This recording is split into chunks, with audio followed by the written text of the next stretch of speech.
Hello guys, good afternoon guys. Nandito naman guys si Biyaherong Pagtabang Vlog. Yan guys, may dala-dala po tayo para sa isa na naman po natin na kababayan na isa po siyang matagal na po siyang hindi nakakapagtrabaho dahil may iniinda po siyang problema. Kaya ngayon guys, nakarang araw lang guys ay nag-request po siya na kung pwede daw ay dalang ko siya.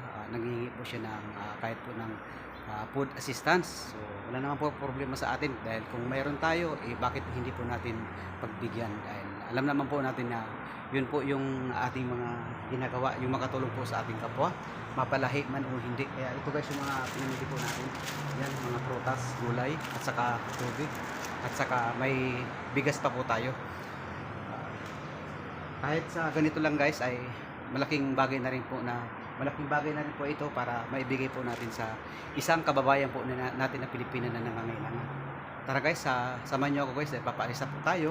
At bilang respeto pa pala guys, hindi po natin siya gaanong makuha ng video dahil alam naman po natin na minsan may mga kababayan din po tayo na naiintindihan po natin mga naunawaan dahil hindi naman po porke nandito tayo guys sa abroad ay maganda po yung buhay natin dito. Kaya nahihiya rin siya. Okay lang yun guys, walang problema po sa akin. Basta nakikita natin yung kanyang sitwasyon na alam po natin yung mga nangyayari sa kapaligiran sa ating mga kababayan. Alam po natin yung ginagawa nila na mabuti. Kaya nandyan tayo guys, alam po natin na yung mga tinutulungan po natin ay mga karapat dapat na bigyan. Para guys, papalis na po tayo ng bahay. Puntahan na po natin, magtataksi po tayo.